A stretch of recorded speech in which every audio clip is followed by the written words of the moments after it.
ইমামুন আদিল,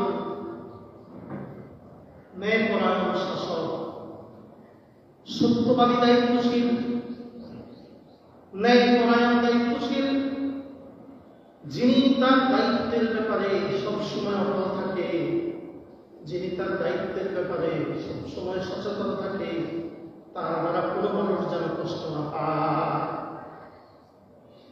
আল্লাহ রাব্বুল আলামিন কোরআনে কারীমের সূরা নাহলের 90 নম্বর আয়াতের ভিতরে বলতেছেন, ইন্নাল্লাহা ইয়া'মুরু বিল আদলি ওয়াল ইহসান ওয়া ইতা'িল কুরবা ওয়া ইয়ানহা 'আনিল ফাহশাই ওয়াল মুনকার ওয়াল বাগই ইয়া'iযুকুম লা'আল্লাকুম তাযাক্কারুন।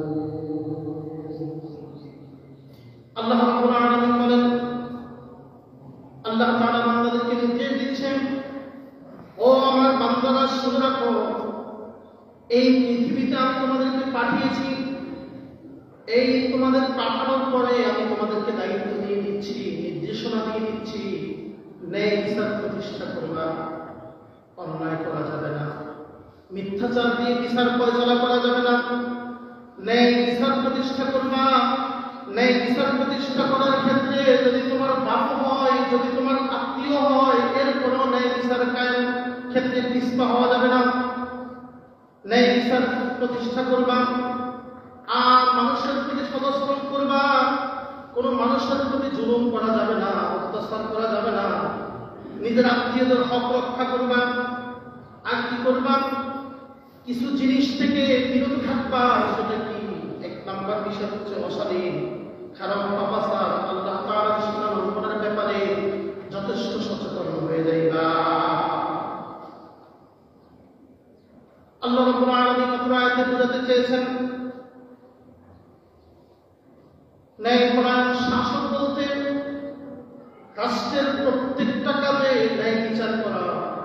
ন্যায় বিচারের ক্ষেত্রে নিজের বাবা হোক, নিজের সন্তান হোক, কাউকে ছাড়া যাবে না।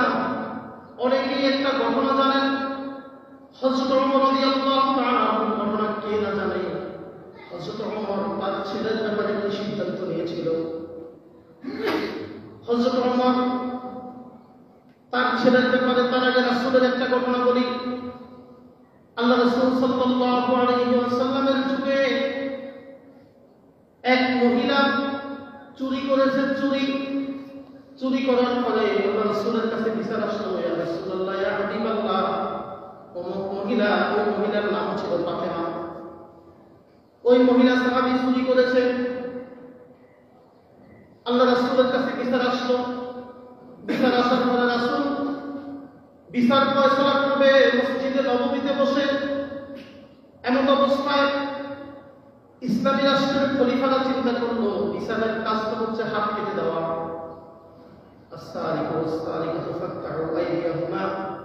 বিচারের প্রথম ফয়সালা হচ্ছে কি করা? হাত কেটে দেওয়া। চুরির প্রথম বিচারই হচ্ছে হাত কেটে দেওয়া। রাসূলের কিছু সাহাবী, আল্লাহ রাসূলের সবচেয়ে কাছের মানুষ যায়েদ ইবনে হারিসাকে রাসূলের নিকট পাঠালেন।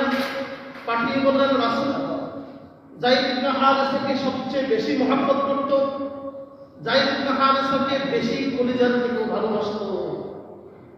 কিছু সাহাবী যায়েদ ইবনে হারিসাকে রাসূলের কাছে পাঠালেন। পাঠিয়ে বললেন, আল্লাহ রাসূলকে নানা বলতেন, নানা। রাসূলের কাছে পাঠিয়ে বললেন, ইয়া রাসূলুল্লাহ, ইয়া হাবিবাল্লাহ, যে মহিলা চুরি করেছে ওই মহিলাও তো মুসলমান, ওই মহিলা তো বংশগতভাবে উচ্চ মর্যাদা বংশীয়। সুতরাং ইয়া রাসূলুল্লাহ, আপনার বিচারের উপরে কোনো বিচার নাই, তবে বিচার ফয়সালা করেন। ইয়া রাসূলুল্লাহ, আমি নাতি হিসাবে আমার একটা আবদার আপনার কাছে। ওই কি বলো, তোমার আবদার কি? আল্লাহ রাসূল জবাবে বললেন, আল্লাহ রাসূলের কাছে যায়েদ ইবনে হারিসা বলতেছে, ইয়া রাসূলুল্লাহ, চুরির বিচার তো হচ্ছে হাত কেটে দেওয়া। আপনি হাত কাটবেন ঠিক আছে, তবে আমার একটা অনুরোধ, ইয়া রাসূলুল্লাহ, হাতের শুধু অন্তত একটা আঙ্গুলের মাথা কেটে দিলেও তো হাত কাটা হয়ে যায়। ইয়া রাসূলুল্লাহ, তার প্রতি এই বিচারটা অন্তত একটু সহজ করে দেন।